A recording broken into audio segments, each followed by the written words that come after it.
Hey everyone, thank you for tuning in. This is Adesoji Speaks Knowledge, a show for seekers of authentic information on Africa past and present.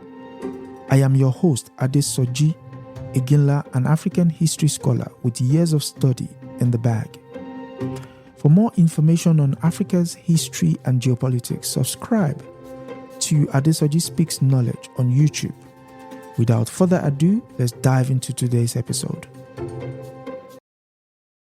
Yes, good evening. Welcome back to Adesoji Speaks. And as usual, we're looking through the Western media to give an Afrocentric take on what has transpired in said platforms. My name is Adesoji Iginla, and with me, as usual, is our explorer-in-chief, editor of Black Star News, Dr. Milton Allimadi. One day, doctor. Thank you. Thank you for the, I really enjoy having the opportunity of catching up every week, man. There's so much going on, so Yeah, it's always a pleasure to be on the show. No, I mean, pleasure is ours. Pleasure is ours because, like you said, a lot happens in the media, not least what is going on in Gaza. Right. And being that it is South Africa, a former apartheid state, that bring that to the fore, it's important that that be seen to a logical conclusion, and hopefully common sense is brought to bear. Because I think for some reason we seem to have lost our grasp of humanity. But hopefully that is not that's not the end game, because it will be it is already a human catastrophe. And it's escalating out of bounds. Yeah. And so we're speaking about the African continent, and the first story today is one that takes us to Central Africa. We're talking about Chad, and Chad has been in the news lately, not least because it is giving the United States its marching orders. But I want us to look at this from an agency point of view, like you all normally would say. The news is taken from the New York Times, one of the oldest voices of the imperialist West. Mm-hmm. And I want you to look at the headline first and foremost. The headline says, U.S. to withdraw troops from Chad, dealing another blow to African policy. What is your initial take with regards to that? Well, the headline is misleading. What the headlines meant to say was that U.S. to withdraw troops from Chad, dealing another blow to U.S. Africa policy.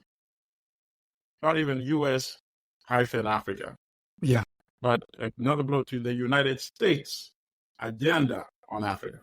It would be much more accurate. I mean, I was actually going to read, making Chad the active state here and not the passive one. Because if you look at it, it's almost like it's a unilateral decision to withdraw the troops as opposed to Chad asking them to lead. But maybe if we go through the piece itself. No, you're right. You're right. We need to delve in that for a minute. The more accurate headline would be Chad expels U.S. troops. Yeah. And so then we can then go into why that is the case. And we should go in further and then a second. And so the lower we go, it says the Pentagon will withdraw dozens of special operation forces from Chad in the next few days. The second major blow in a week to the American security and counterterrorism policy in a volatile swath of West and Central Africa. Now, if one were to look at it, what is the issue in Central Africa? I know Sudan is an issue, but Sudan, if you're speaking Western Sudan, I can understand. But why would you then withdraw the troops? What could be the driving motive behind this?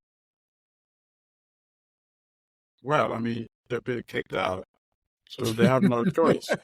But I think a more interesting thing would be, I mean, you read it, so I think our viewers should also read it carefully.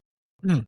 Catalan will withdraw dozens of special operations forces from Chad in the next few days. The second major blow in a week to American security and counterterrorism policy. All right, so the question is that you're in Africa, you have Chad, they're talking about a volatile spot of West and Central Africa. But they're admitting that neocolonialism exists, imperialism exists. Because they're telling you quite clearly in their own words. Second major blow in a week to American security and counterterrorism policy. All the way in Africa. But think about that carefully. You know? I mean, it's amazing. What are some of the things that emanate from the United States that really destroys Africa? Is the World Bank and the IMF, right? Yes, correct. Can you ever read a headline that African countries are now dismantling some operation they had that existed somewhere in the United States to address the damage that the World Bank and IMF are causing on Africa's economy? But that would be the equivalent. Yeah. That would be the equivalent because, realistically speaking, people know we can never deploy African troops on U.S. soil, right? And the way things exist right now, concerning the balance of power, that's not possible or realistic, right? But what's the equivalent? That we actually have a policy, a structure, an organization, whether it's think tanks, whether it's African academics, who are working diligently to mitigate or even eliminate the damage that the World Bank and IMF have been inflicting and continue to inflict in Africa. But even that doesn't happen. We don't even have something like that. Because you don't have the World Bank and IMF. Yeah, because you don't have the agency. Absolutely. That's the key word. That is the key word. The lack of agency in determining our own affairs and our own destiny. And look at it. I mean, the New York Times, look at the arrogance. Look at the level of our emasculation and defeat. The New York Times sees nothing wrong with the headline that they wrote. They see nothing wrong with this passage that we just read right now. Imperialism is normalized. It is so normalized because the threat of us countering imperialism does not even cross their mind. When in fact, what is going on right now in West Africa is actually Africa countering imperialism and neocolonialism. True. Yeah. And also, if you go further down, it says both countries want terms that better favor their interests. Analysts say the decision to withdraw from Niger is final. I guess so. But the U.S. officials said they hope to resume talks on security cooperations after elections in Chad on May the 6th.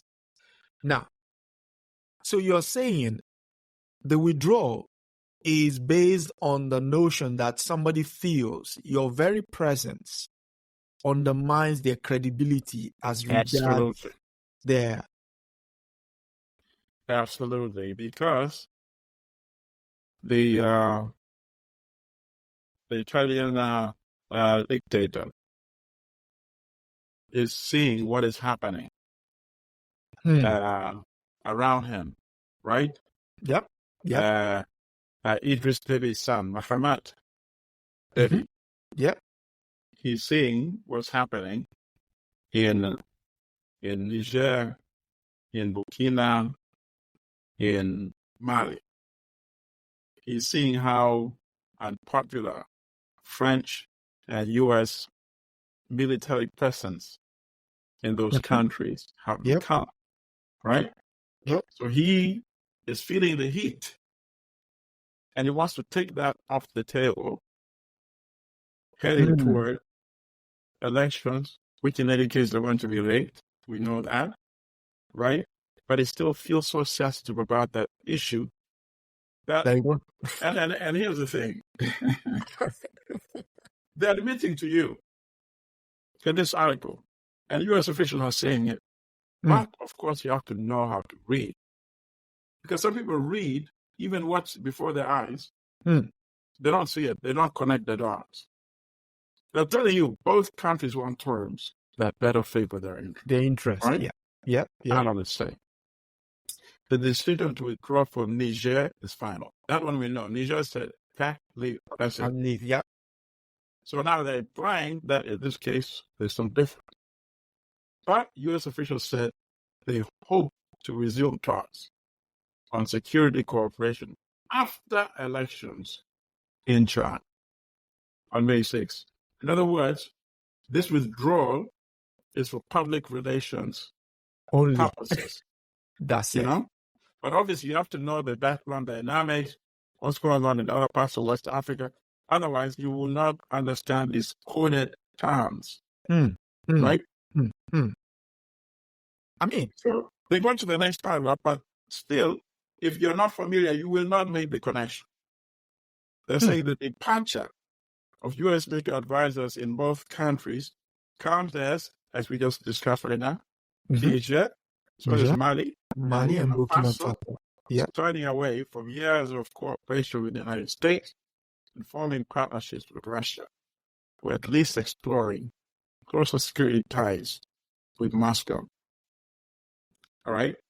They told you that, but they're still not telling you explicitly that why? Because of these things, you know, Deby Jr.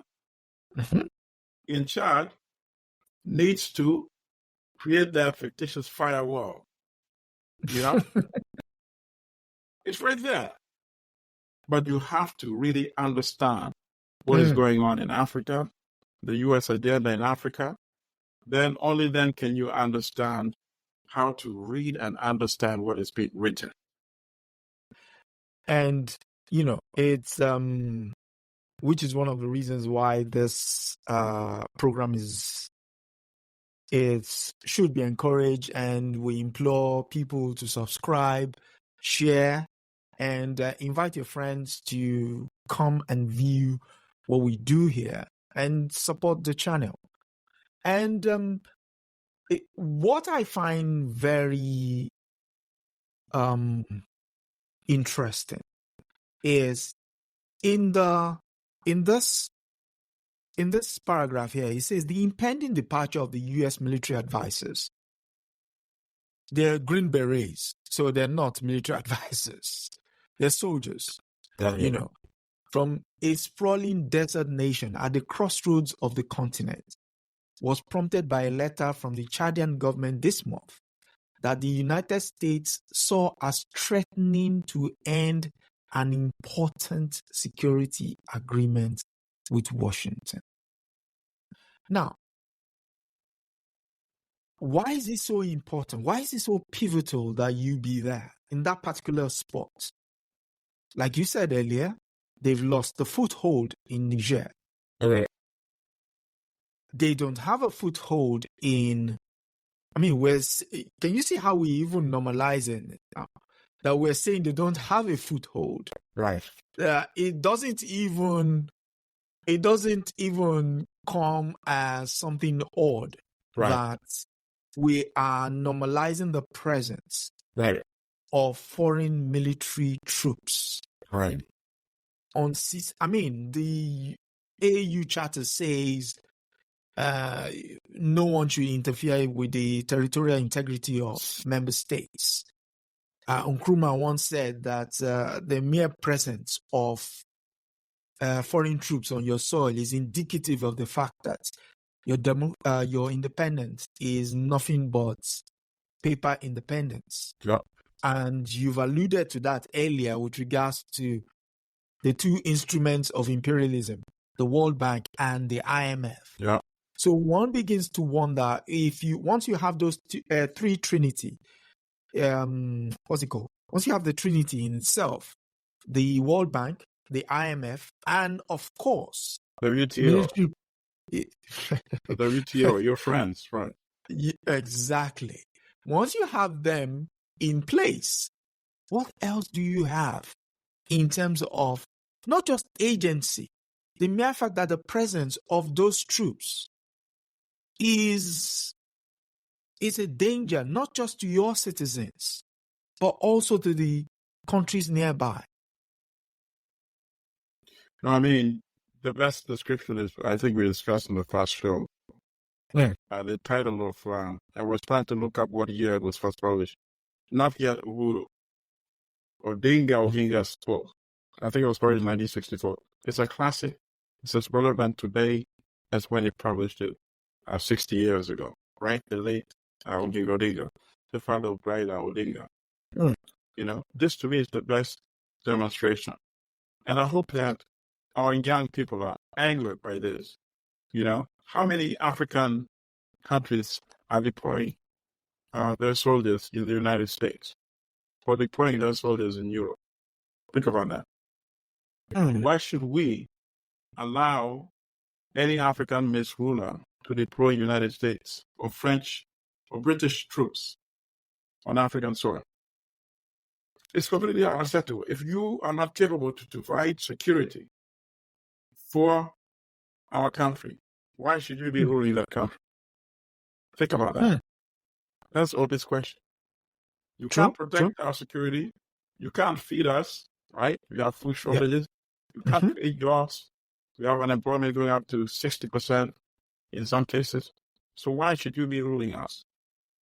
You know, these are the kind of things that young people should ask, and they should work toward ending it. Organize, agitate, do whatever you can to bring about better leadership, because it is your life at the end of the day that is being squandered and destroyed, you see. Yeah. I mean, you've heard it. It's important. It's imperative that in order to assert your independence, your territory must be free of foreign troops. Absolutely. And I mean, it's the basic thing. Otherwise, why are you calling yourself independent? Right? What were the elements that imposed colonial rule on Africa? It was this not the colonial governor. The colonial governor was in charge of the armed forces and the police forces. Correct? The officers were Europeans. Africans were the ones recruited to do the dirty footwork, the legwork. Right? Yes. So now you have a situation where you've invited them back as quote-unquote advisors. Or sometimes they deploy even 1,000 is what they had in Niger. Right? US had 1,000 Niger. The French had a few thousand, you know, with full garrisons there. So what is in fact, that to me is one of the elements that soldiers can use as rationale when they're removing this government. We are supposed to be the national army. So why is there the government of French troops then? Or American troops? Or British troops? That in itself is enough. And the misruler would have no argument. How would you argue with that? You know, if your officers got rid of you and they said we are supposed to be the national army, and yet we have 2,000 French troops deployed in our country. That is the reason why we took action. You, as the now deposed ruler, how do you counter that? You have nothing. I mean, you could say you were you were seeking international alliances, and I mean, we've seen it done before, and part of the Pact of Continual Colonization that the French got its former colonies to sign up to was Right. part and parcel of that was the Correct. stationing of troops on their territory. Correct. And so the longer that goes on, then it becomes the norm. Right. But unfortunately, like you said, for the leaders, that is, the youths are now much more aware, much more conversant, and asserting the agency that the leaders had gotten in the 60s. Right. Exactly. Right. It's only taking the present generation now to assert that agency to say, I mean, what's going on? Right. Right. And they must not stop at just the expulsion of the troops. That is only a symbolic, a symbolic part of what needs to be done.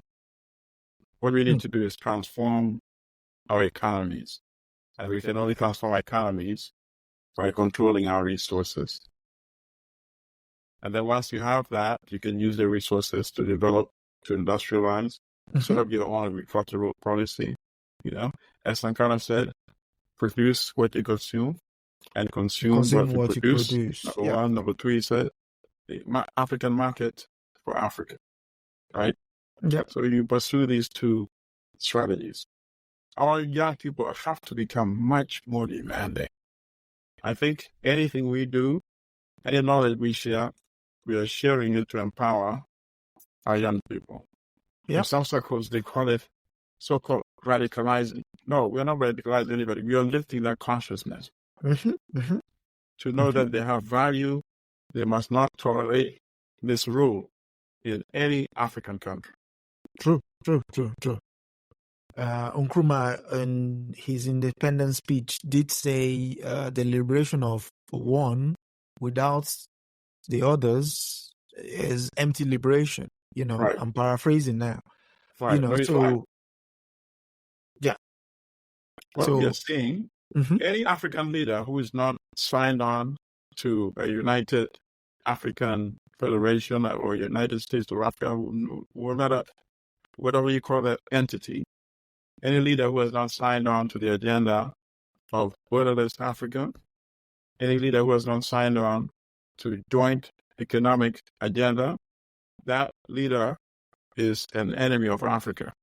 And we should work to have less leaders like that and more leaders like Thomas Sankara. Yes. No, really, we have no choice. If we don't agitate, advocate, and push hard, we're going to leave our young generation in a much more desperate condition than even what exists today, Yes. And on that note, it gives us a very important segue to our next story, which is a subject that is very close to the heart of Sankara. And we're going to Algeria. Yes. I see. So the story here is Morocco and Algeria shared dispute leads to second Confederation of African Football Cup match cancellation. For the second straight week, an African Confederation Cup between Renaissance Berkane and that's the Moroccan side, and Algerian USM Alger was cancelled in a dispute over a map on the Moroccan t-shirts. As you can see, that's the map there. Now, that map is, you want to start? Absolutely. I mean, this is something that I feel very strongly about because I went to Algeria in 2010, and there was a meeting of progressive elements from all over the world who came there to meet to show solidarity with Polisario and the people of what was formerly called Western Sahara. But the people there call it the Sahrawi Democratic Republic. Yeah. And I was able to also travel to the border area where many of the refugees live, right adjacent to the parts that they call the liberated zone that are controlled by Polisario. Polisario, of course, the liberation army of the Sahrawi Democratic Republic. So I met with them. I met with the commanders. I met with they have their own government in exile. I met with the ministers. I met with what they have, the structure, or sort of like a legislative assembly in exile. And I was proud to find out that many of them were women, a very large proportion are in very powerful positions, including in the armed resistance as well. Okay. Some of the soldiers and commanders were women. It was a very enlightening visit. The meetings itself in Algiers, the capital, and then traveling to the countryside where the Sahrawi are confined. And there, they operate their own hospitals with the assistance of Cuban doctors. I met Cuban doctors there helping them. They operate their own schools. In other words, they're practicing how to run the Sahrawi Democratic Republic once they should take power in what is now occupied by Morocco. The United Nations and Morocco, in fact, as well. Morocco had agreed to this. A referendum, yeah. This is decades ago. But Morocco kept finding ways to postpone it. Yeah. And in the meantime, the last few decades, it's really shipped people from Morocco physically to the Sahrawi Democratic Republic, of course, to change the balance of the population ethnically, to make it weigh in favor of Morocco, so that a referendum, of course, would not be the same as if it had been held decades ago. Decades back, yeah. Right, when this proposal was first made. So, in fact, one of the insistence that the Sahrawi had been insisting was that only those who were registered at the time and lived in the Sahrawi Democratic Republic and their immediate descendants should be eligible to vote. And of course, Morocco would not agree to that arrangement. And that's why you have that stalemate. And it's lasted for a long time, but now it's creating a lot of tension because when they see that the door is closed toward a peaceful resolution of this matter, then of course they believe that the only incentive left to them is armed struggle. And then, as you know, when Donald Trump was president, he recognized Morocco's occupation of that part. He basically recognized that as part of Morocco, and that's why you see it drawn on the map. That was an issue of dispute there. They put it there like a small thing, but it's not a small thing. When it comes, it would be like Israel trying to go and play in a soccer match with their national team, and then the map of Israel would be drawn to include what Gaza and West Bank. Absolutely, Palestine. That would be the equivalence, and of course, that would not be a small issue, correct? Correct. So that's why this was not a small issue either, because Algeria has been supporting the liberation of the Sahrawi Democratic Republic for decades.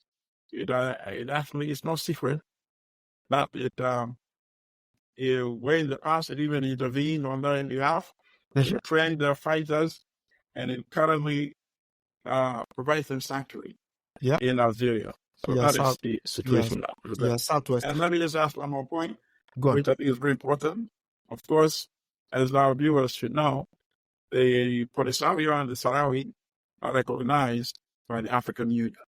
So Sahrawi Democratic Republic is recognized as an independent African country by the African Union. Yes.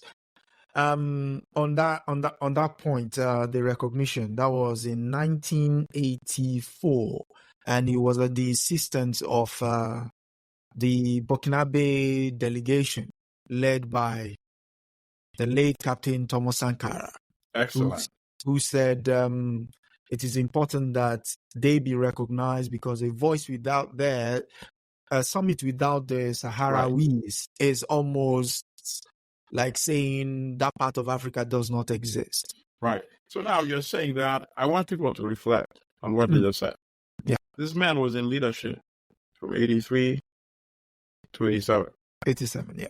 Then imperialism assassinated him. But look at the gifts and lessons he left us. You just listed one example of the many gifts that he left us. You know? I mean, the possibilities are endless, you know, in Africa. So, you know, when our young people see the current objective situation, they can become disillusioned, they become discouraged. And that, of course, is one factor in motivating a young person to, you know, go through South America, die in the jungles they are trying to make it to the United States, or drown in the Mediterranean, trying to make or it be kidnapped somewhere in Libya, you know, sold into sexual slavery in Libya, or held ransom until their family wires money. And that feeling, a sense of accomplishment, think about this, surviving sexual slavery and all that, and then thinking a sense of accomplishment once they reach the shores of the Mediterranean. They feel elation. Elation to have the opportunity to possibly drown or make it to Europe. It cannot get much more mind-boggling than that. Because they lack knowledge, right? And you can't blame them. They're not going to get the knowledge from anywhere else except people who meet on platforms like this to tell them and instruct them that no, you have a better chance of changing things within your country than making it across the Mediterranean and surviving sexual enslavement in Libya. Organize them. See what young people did in Senegal. That's what you need to do. True. In your countries. Get rid of these useless, corrupt misrulers and let young people start running the country. They can do it. In fact, you know, they're not giving a credit to that. Or only these ancient men in the 70s and 80s can run a country. That's completely nonsense because we know that the ones who led Africa to independence were in their 30s and 40s. True. You know, all of that. You know, except a few like Kenyatta, you know, but most of them. Whether it was Julius Nyerere, and Milton Obote, Modibo Keita, Kwame Nkrumah, Kaunda, Kenneth Kaunda, Silvio Olympio. Yeah. All these people in their 30s and 40s. So that lie has already been disproven a long time ago. You see? So now we need our young people to have that confidence that they can do it. You're better off improving your life by getting rid of useless leaders than risking your life going to. In any case, why should you do that? Even if you get to Europe, what awaits you in Europe, right? You're going to be cleaning the streets. You're going to be cleaning toilets. You're going to be working in kitchens. You're going to be working on those plantations in Southern Europe, in Italy. Italy. You know, we understand why you do that because things are so desperate. You want money to feed your family and your relatives. One thing I give them credit, they're not going there to loiter on the streets. No, so their heart is in the right place. They want to improve the conditions of their family. But I say you can do it back home. We have the resources that Europe and North America and China and Japan needs. So if we have the youth with a great continent running those countries, in 10, 15 years, we'll be in a good space. You'll be on the right space. Yes. And speaking of legacies, you mentioned the legacy left by Captain Samu Sankara. This crisis with the Western Sahara is actually a crisis that was bequeathed to us by the Reagan administration. Can you imagine that? And why? the Reagan administration supported King Hassan of Morocco at that time by giving him weapons, Right. In 1981, he was said to have received in excess of 200 million. Now, here is the thing. That's $1981, right? Exactly. Yeah, we're Exactly. talking probably 600 to 800 million in today's dollars. Exactly. So what did that 200 million go to? That 200 million went towards building a 2,700 kilometer wall. Electrified. Called the berm. Right. BERM. A wall. Now what does that wall do? It doesn't split the Sahara into two. It cuts it diagonally. So diagonally. It cuts it diagonally. And it was obviously the money wasn't altruistic. It also then went in order to the money went to providing a training base for the UNITA rebels. Now imagine you've destabilized a body of people. Now you're training another body of people within Morocco to go destabilize somewhere else within the African continent. And, suffice to say, at some point, the idea was we were going to give you a referendum, which you've alluded to earlier. But now that has been circumvented by what Mr. Trump did. And Mr. Trump has a funny way of giving away stuff that don't quite belong to the Americans. Remember, he gave away East Jerusalem. Yep. Yep. I don't know what is. He's a very charitable chappy. He seems to be, Yep. Yeah. At that time, the Clark Amendment had, restricted the U.S. so does it work.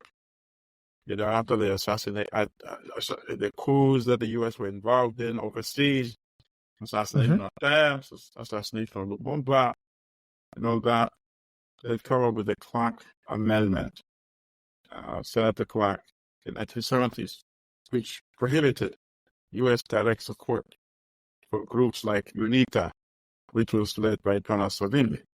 So the U.S. went through third parties like Morocco to funnel the aid, the weapons, and the money and the training. That's why Morocco was doing it. I just looked it up naturally, and my guess was almost on target. 200 million in 1980 is worth 758 million today. So that was almost $1 billion. Wow. Right. Wow.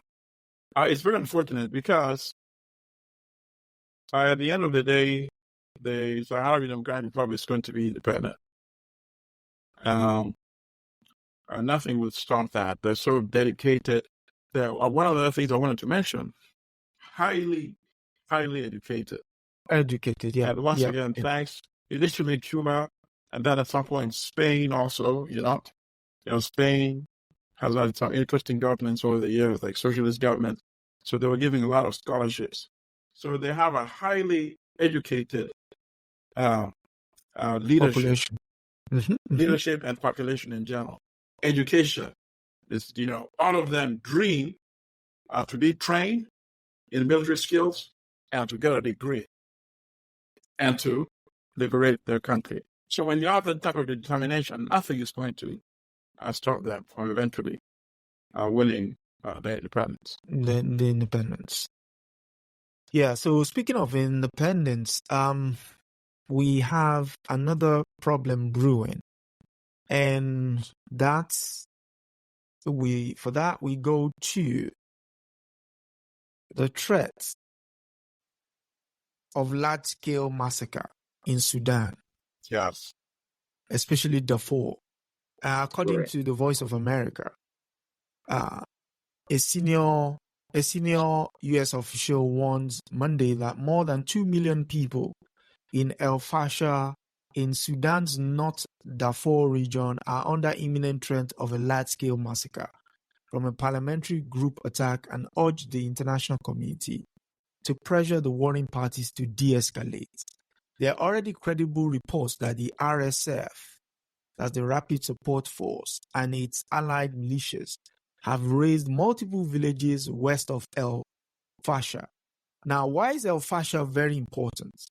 El Fasher is actually the hub where the UN distributes aid from. Right. And if it's surrounded and attacked, that means the livelihood, the survival of so many people is in jeopardy.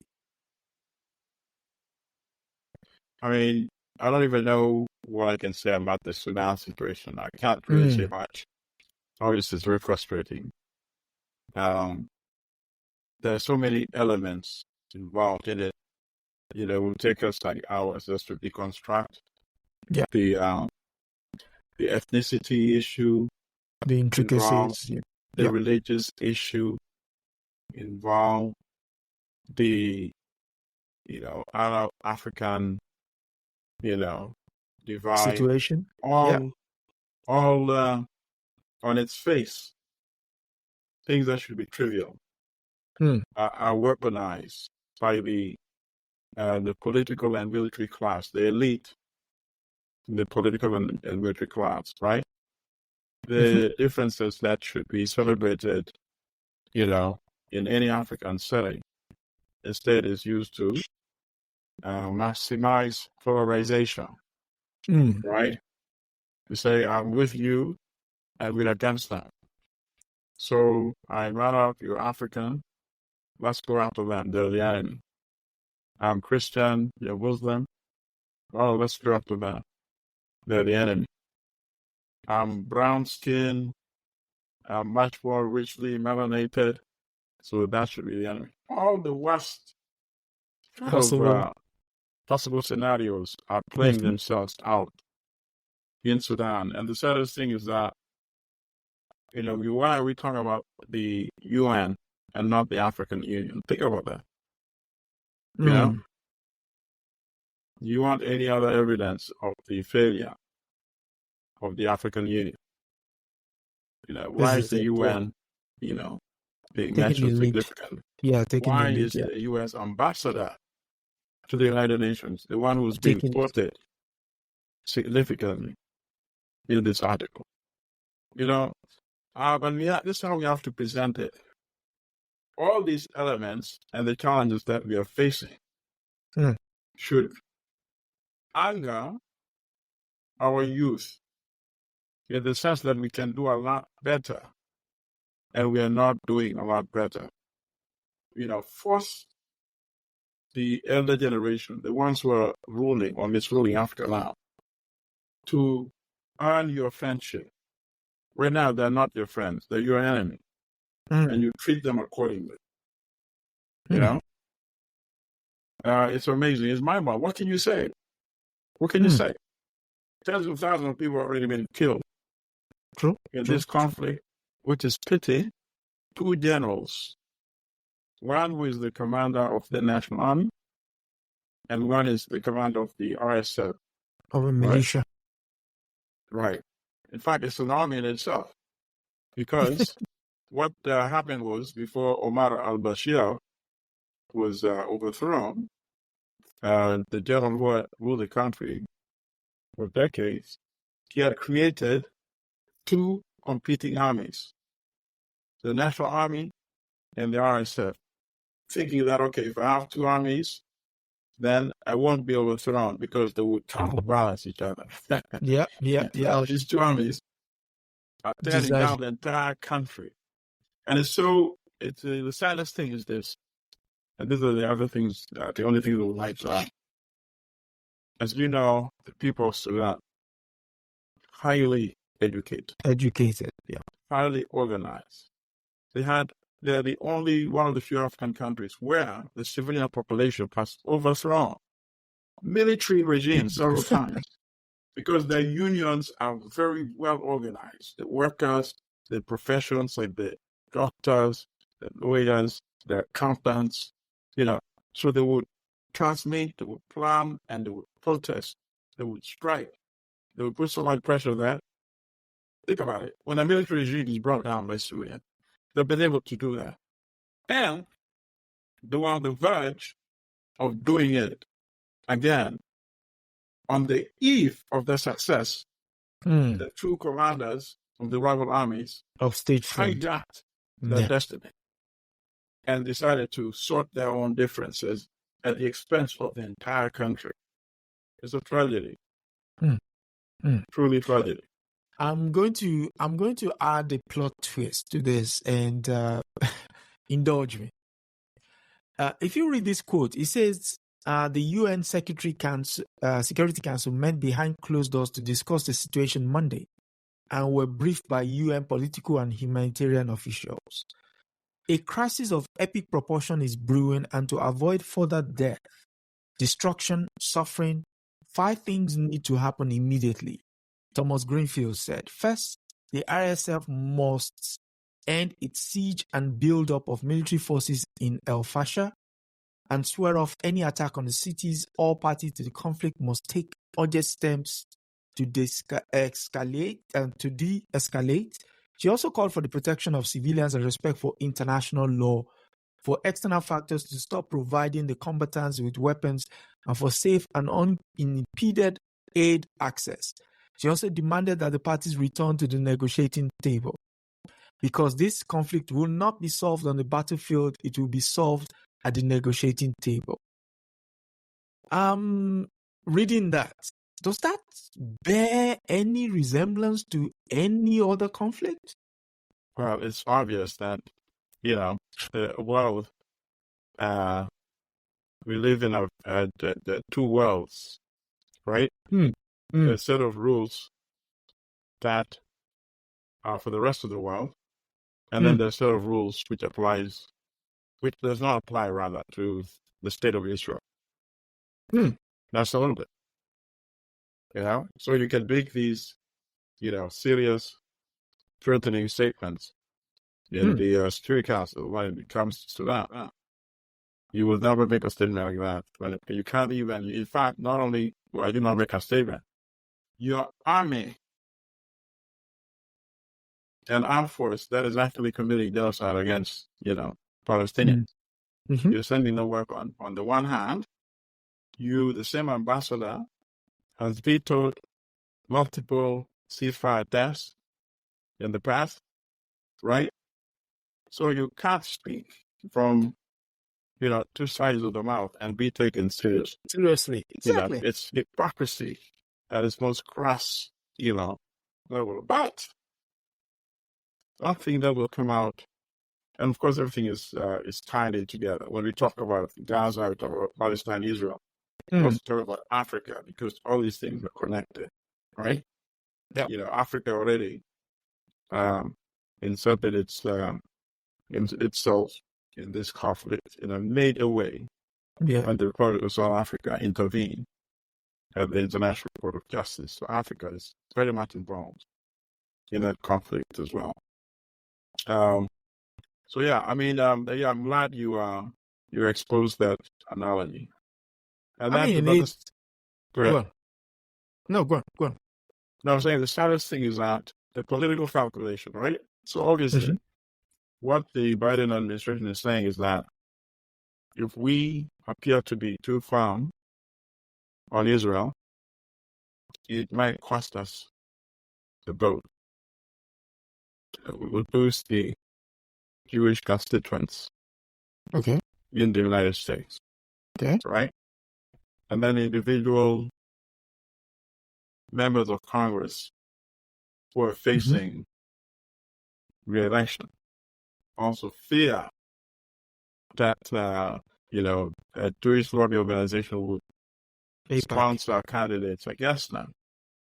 So their internal political dynamics is holding them back from actually doing the right thing and vigorously using the clout of the United States to bring this conflict to an end. I mean, yes, 1,200 Israeli citizens were killed when Hamas invaded. But what is acceptable retaliation? How do What you level of justify? retaliation is acceptable? Yeah, how do you justify Is it tens 10 of times? thousands? Is it 20? Is it 30? Is it 50? Is it 100? Is that when you'll say, "Oh, no, now it's time to pursue peace"? Now it's yeah. When in Yeah. fact you are now radicalizing future generations as well. And actually, I don't think you're making the state of Israel any safer by seeming to condone what is going on in Gaza right now. You know? And that's why South Africa found a lot of support globally. You know, they were trying to, they were attacking the foreign minister, the Minister of International Relations, rather. Fighting about, yes, all these, racist attacks against her, threats against her life, and all that.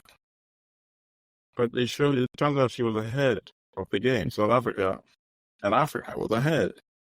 Now look at the student protest that is ongoing in the United States, and then nationally, and then internationally. And I covered the protest. I went to Colombia, which became like one of the early epicenters. Yeah. Because that is my school. That's where I studied journalism. So, and that helped because it was very difficult to get in. But I still have my ID because I went there and I was an adjunct. I'm an adjunct of the journalism department as well. So I was able to get in. Okay. And look at the way that has now spread globally, meaning there's a whole segment of the global population that wants, number one, peace, an end to the war. Number two, they want a two-state solution, not to just be rhetoric, but to be implemented once and for all. And I might say, as a consequence of this conflict, things are not going to be the same. Of course. The European countries are now talking, in fact, a few of them, it's very symbolic, of course, recognizing a Palestinian state. The state, you see? That's how prepared they are to push the momentum and to make it happen this time. I don't think the United States is not to be in a position to keep the lead over this issue. That horse right, because the longer it went, the longer it went, the more people saw the atrocities globally, right? The more it tormented the population in many of these countries. Started pressuring down governments that not only peace, but after peace, this has to be done. And, I would just like to say the thing about international geopolitics now is the tone of the conversation has changed to the point where the people will not accept maybe or no. Right. They're very clear as to what needs to be done. No half measures. Exactly. Because the solution begins by counting the state for the Palestinians. And also another thing I want to add is what is very discussed.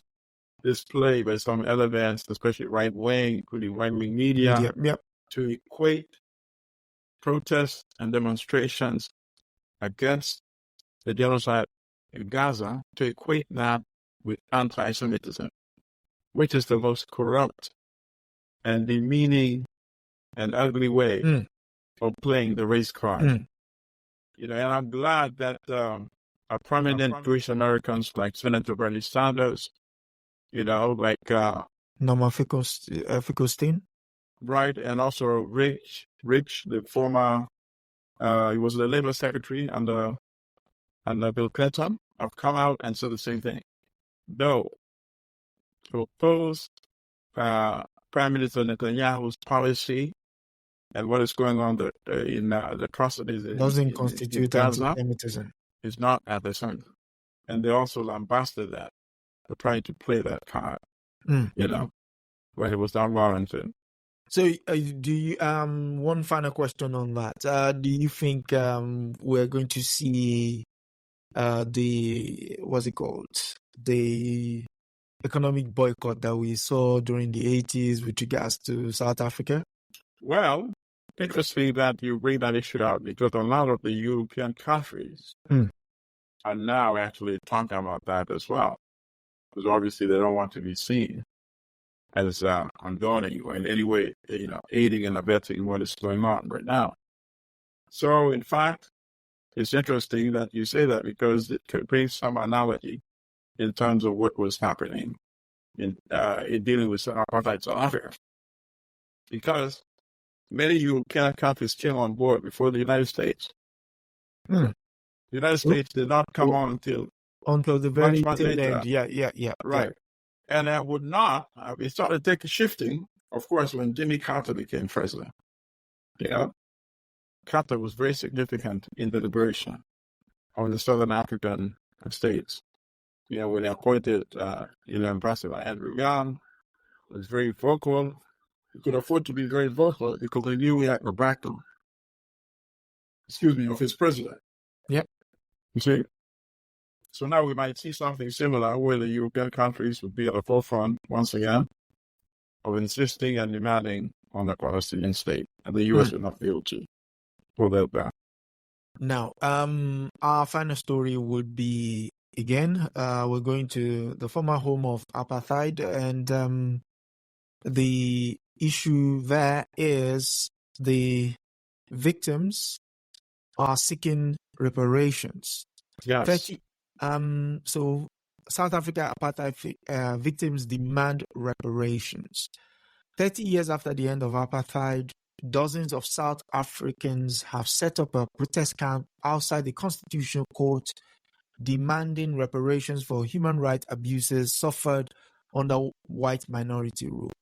And some might ask the question, why now?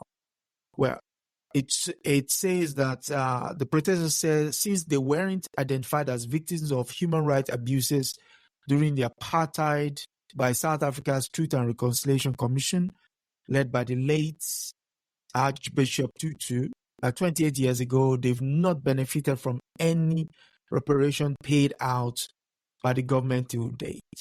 While the group had protested in front of the court intermittently for years, their permanent camp outside the Constitutional Court only started November 2023.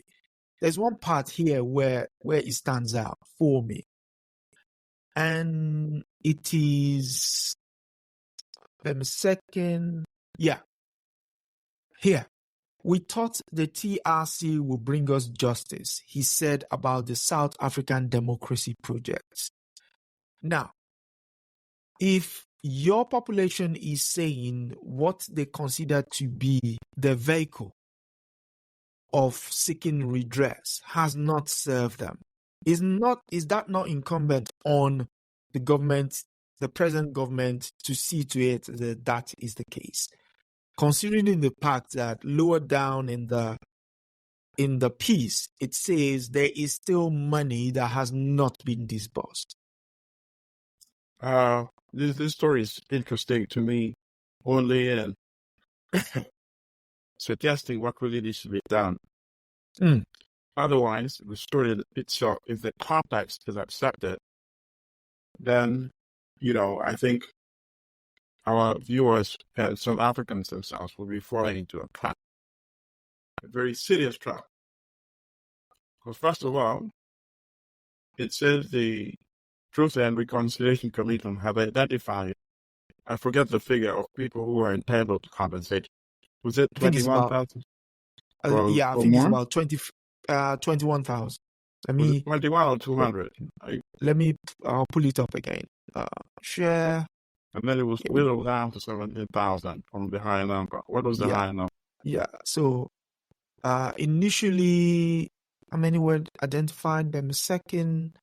Okay, so initially, in 2003, when the Truth Commission published its delayed recommendation for repatriation, it recognized 21,000, but then subsequently it was pulled down to 17,000 people eligible for reparation. Okay. Okay, so look at the nonsense of that, right? Every African citizen of South Africa deserves compensation. So why are we talking about figures of 20-something thousand people? See? They're selling their story, and they're letting us buy that story, and now we start demanding, compensate for 21,000. No! Millions of South African Africans deserve compensation for what happened during apartheid. They deserve the type of compensation that descendants of enslaved Africans in the United States are demanding. That's the type of compensation and reparations that we're talking about. How are you going to calculate it beginning from when the Dutch settlers, British settlers, occupiers, or anything like that, are settlers? You don't come and take somebody's land, kill them, and then call yourself a settler. When the Europeans started arriving, do you calculate it based on when apartheid became the official national policy in 1948? Yeah. Do you calculate it from the day that either the year when Africans were kicked off their land and the land was given to Europeans and the laws were enacted to prevent Africans from having that? So there are ways to calculate some level of compensation to every African. Now somebody would say, oh, this is impractical, it's outrageous. Actually, it's not. European South Africans have accumulated so much wealth. Number one, even today, European South Africans, on average, their per capita income is higher than that of European Americans. Think about that. Right? Think about that. And then the accumulated wealth and the prevention of deprivation of Africans to accumulate and build wealth and transfer, intergenerational wealth. So they have to come up with some measures to tax the wealth that has been accumulated by Europeans and to transfer that wealth into a system that starts disbursing these checks. And you don't have to write a check one time and that's it. If you can tax an amount that is then put in funds that generate, income, and interest, then you can even calculate that for a period of, 15, 20, 25 years, Black African families are going to be getting this extra pay on their check for their annual returns. They're going to get a normal refund in addition to this amount of thousands of dollars. And then in 15, 20 years, we can say, okay, now we've shifted and balanced the playing field. Otherwise, they're going to have a dominant class, wealthy European South Africans. You benefited from the legacy of apartheid, and the prominent class Africans who were deprived. Just like you have in the United States, a prominent class of economically disenfranchised African descendants and Europeans who benefited from the proceeds of the enslavement of Africans. So that's the kind of conversation we should be having, and that I would be interested. Not a few, people badly in need who are sleeping in front of the court. No, that to me is a very small story.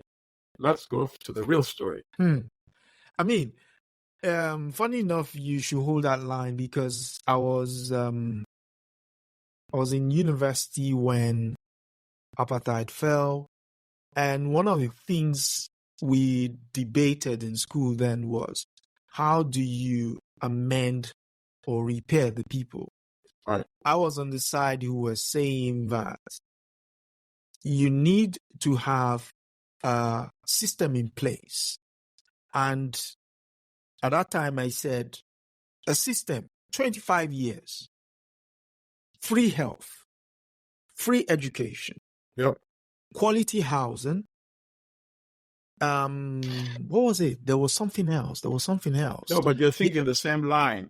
Deal Training. with these things quickly so that it does not become a permanent albatross. Look at this country. You know, they knew the solution in the beginning. With reconstruction. Reconstruction. That's what it was supposed to address. But then the reactionary forces reversed all of that. And since then, they've never revisited that issue. But the fact that they even started to implement construction it proves that they knew that this is one thing we want to deal with quickly so that it does not become a burden down the line. No, and I'm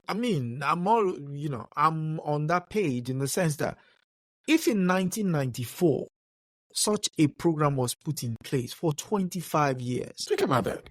We would not be having this conversation we're having today. We would not. Yeah. You know, so I mean, sometimes when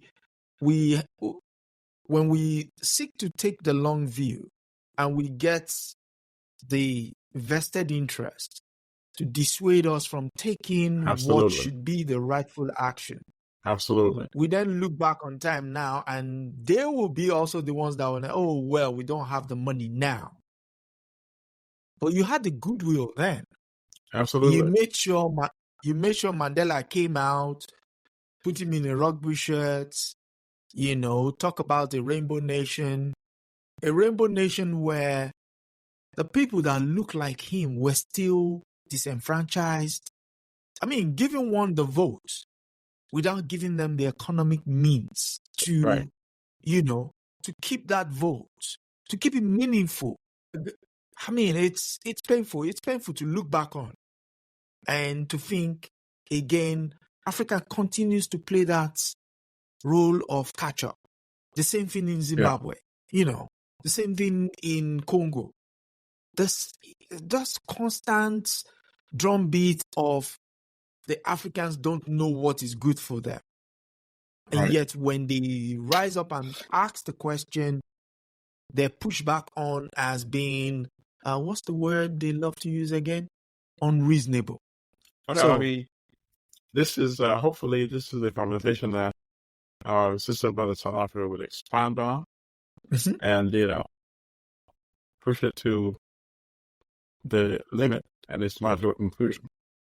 Yeah, not just 21,000. You can't, just as Biko said, in that to YouTube listener, this Steve Biko interview, and the interview is about 28 minutes, as Steve Biko said, and I'll never forget this, said, if we think ending apartheid, I'm paraphrasing, of course, ending apartheid means replacing the European ruling class with Africans, and then that's it, without transforming the economic system, redistributing wealth, then it would have been as if apartheid was never ended. That's what he said. And it turns out Biko was 100% correct. And look at what we have now. Look at what we have. Yep. Again, thank you, comrade. My pleasure, sir. Yeah, it's always a pleasure to have these conversations and to lift the veil on the Western media. Yes. Because they tend to hide intentions behind. Right. But the good thing, I must say, is that our viewers will learn how to read between the lines very quickly. Believe me, in a few short weeks, they will be reading the same thing that they've been reading, not in the same way anymore. Absolutely. That is, and that will also help inform not just themselves, but also the kind of conversations they have with people around them. Because that then means, we're doing something wonderful here. Again, I would appreciate your support. Please share, like, and, get other people to subscribe. We're actually looking for 1,000 subscribers by July 31st. And the more we can get voices to put this in front of people, the more we can bring people around to thinking outside the norm, outside the neocolonial mindsets, or, because it's important that Africa does not continue to play the second fiddle. Absolutely. It is only dark. The continent is only dark in the minds of those people who see it as one, not in the minds of the people who live within it. And again, thank you, Brother Milton, and thank you to our viewers and listeners who will probably get this in audio podcast. Again, you can get it on the video on YouTube, audio, whatever you get your podcast. And thank you again, Brother Milton, for coming through. And until next time. And yeah, victory assert, as they will say. Thank you. Thank you. I hope you found this week's episode informative. Join us next week on Adesoji Speaks Knowledge as we continue to help you reframe the narrative about the African continent, past and present, by providing you with accurate information to give you a true and clearer picture of events as it pertains to Africa. Please remember to subscribe, like, and share. Thank you.